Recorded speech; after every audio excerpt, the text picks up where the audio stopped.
हमारी आध्यात्मिक पाठशाला में आप सबका बहुत बहुत स्वागत है। पिछले वीडियो में हमने चर्चा की थी कि किस प्रकार महर्षि दुर्वासा के क्रोध के कारण महालक्ष्मी तीनों लोगों से लुप्त हो गयी और समुद्र में चली गई। देवताओं और विष्णु भगवान ने यही प्रस्ताव रखा कि अब उनको लाने के लिए समुद्र मंथन करना। आज हम इसी पर चर्चा करेंगे कि समुद्र मंथन कब हुआ, कैसे हुआ, उसमें से कौन कौन से रत्न निकले, उन रत्नों की क्या विशेषताएं थी और किस रत्न को किसने ग्रहण किया। भगवान विष्णु ने देवताओं से कहा कि आप लोग जाइए और मंदराचल पहाड़ को उखाड़कर समुद्र में डाल। देवताओं ने ऐसा ही। उसके बाद वासुकी नागराज को रस्सी की तरह उसके चारों ओर लपेट दिया गया। भगवान विष्णु ने कछुए का रूप धारण किया और उस पहाड़ को अपनी पीठ पर धारण कर लिया। एक हाथ से उन्होंने उसके शिखर को पकड़ लिया ताकि वह स्थिर हो जाए।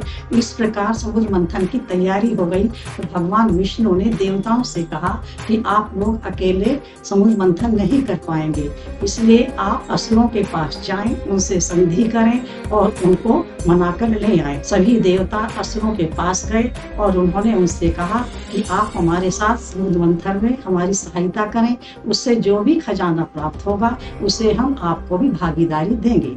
इस प्रकार वे मनाकर असुरों को ले आए। इस प्रकार समुद्र मंथन प्रारंभ हुआ। जिस दिन समुद्र मंथन प्रारंभ हुआ उस दिन श्रावण मास की कृष्ण पक्ष की शुद्ध एकादशी थी।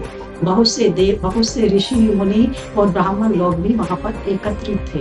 उन्होंने एकादशी का व्रत रखा और यज्ञादि कार्य किए ताकि समुद्र मंथन का कार्य अच्छे प्रकार से संपन्न हो जाए। इस प्रकार समुद्र मंथन प्रारंभ हुआ। समुद्र मंथन से सबसे पहले जो निकला वह कालकूट विष था। उसके निकलते ही चारों ओर ताप बढ़ने लगा।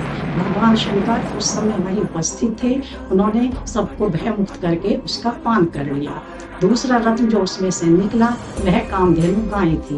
वह गाय यज्ञ आदि सामग्रियों को उत्पन्न करने वाली थी और उसके अंदर 33 कोटि देवता निवास करते थे, इसलिए वह गाय यज्ञ आदि कार्य करने वाले उन ऋषि मुनियों को दे दी गई। तीसरे रत्न के रूप में कल्प वृक्ष निकला। कल्प वृक्ष सब कामनाओं को पूर्ण करने वाला था, इसलिए उसको स्वर्ग में स्थापित कर दिया गया। चौथे नंबर पर उच्चैश्रवा घोड़ा निकला। वह घोड़ा बहुत ही बलिष्ठ और सुंदर था, सफेद रंग का था। उसकी विशेषता थी कि वह पृथ्वी के साथ साथ आकाश में भी दौड़ सकता था। उसको राजा बलि को दे दिया गया। 5वें नंबर पर ऐरावत हाथी निकला। उस हाथी के बड़े बड़े 4 दांत थे। उन दांतों का तेज इतना था, लगता था हजारों सूर्य एक साथ ही उदित हो गए हों। उसे देवराज इंद्र को दे दिया गया। उन्होंने उसे अपना वाहन बना लिया। 6ठे नंबर पर वारुणी निकली। वारुणी के बारे में पद्म पुराण में कहा गया है कि यह एक सुंदर स्त्री थी जिसे नागराज अनंत ने अपनी पत्नी के रूप में स्वीकार किया।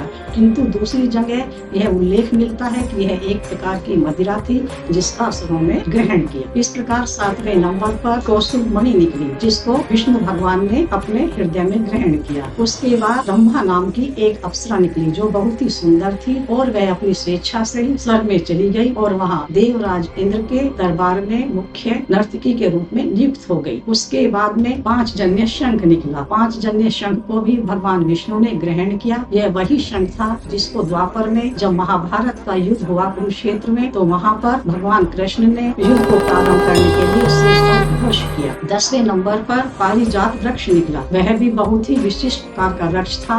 उससे जो भी उसका स्पर्श करता था उसके सारे संताप और रोग दूर हो जाते थे। उसको देवराज इंद्र ने स्वर्ग में ले जाकर अपने नंदन वन में स्थापित कर दिया। इस प्रकार समुद्र मंथन होते होते जब संध्या बेला हो गई तो कुछ समय के लिए समुद्र मंथन को स्थगित कर दिया गया। अगले दिन द्वादशी तिथि के दिन सुबह ही फिर मंथन प्रारंभ हुआ। जैसे ही मंथन प्रारंभ हुआ उसमें से देवी लक्ष्मी प्रकट हुई। जैसे ही देवी लक्ष्मी प्रकट हुई चारों ओर तेज फैल गया। वह सफेद कमल के आसन पर आसीन थी। उनके हाथ में सफेद कमल था और वह आभूषणों से सुशोभित। उनके प्रकट होते ही आकाश से फूलों की वर्षा होने लगी, दुंदुभियां बजने लगी, गंधर्व गायन करने लगे, अप्सराएं नृत्य करने लगी। सभी देवताओं ने और उपस्थित जनों ने उनका भव्य स्तुति करके स्वागत किया।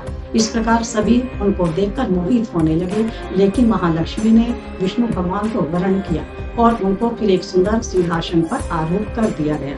इस प्रकार उसके बाद मंथन से चंद्रमा निकला। चंद्रमा के बारे में पद्म पुराण में कहा गया है कि उसको आकाश में स्थापित कर दिया गया, और कहीं इसका उल्लेख मिलता है कि भगवान शंकर ने उसको अपने शीश पर धारण किया। उसके बाद में धनवंतरी निकले 13वें नंबर पर, उनको देवराज इंद्र ने अपना स्वर्ग में वैद्य नियुक्त कर दिया। अब 14वें पर एक स्वर्ण कलश निकला जो अमृत से भरा हुआ था। जैसे ही अमृत से भरा हुआ कलश निकला, देवता और असुर उस पर झपट पड़े, लेकिन क्योंकि असुर लोग देवताओं से अधिक बलिष्ठ थे और वे उसको छीन कर भाग गए। जैसे ही वे उसको छीन कर गए, देवता लोग बहुत दुखी हुए। तो भगवान विष्णु ने कहा कि हे देवों, आप लोग दुखी मत होइए, मैं इसका पाप आपको ही कराऊंगा। सभी जानते हैं कि भगवान विष्णु लीला करने वाले हैं। उन्होंने लीला से अपने आप को मोहिनी का रूप धरा और असुरों के पास गए। जैसे ही असुरों ने एक सुंदर कामनी को देखा तो सारे आकर्षित हो गए। भगवान विष्णु ने छल से उनसे वह कलश ले लिया और वो सारा अमृत देवताओं को पान करा। इससे असुर लोग बहुत क्रोधित हुए और रुष्ट होकर चले गए।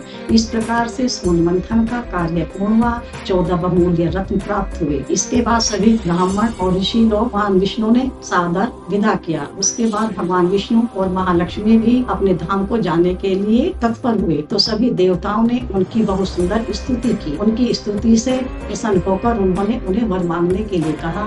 तो देवताओं ने कहा कि हे प्रभु, यदि हमें आप वर ही देना चाहते हैं तो आप 7 द्वीपों वाली यह जो पृथ्वी है, इसको जिसको नागराज वाहन करते हैं, उनके वाहन करने में सहायता कीजिए और कच्छप रूप में यहीं स्थिर हो जाइए। एवं वस्तु ऐसा कहकर उन्होंने उनको वरदान को स्वीकार किया।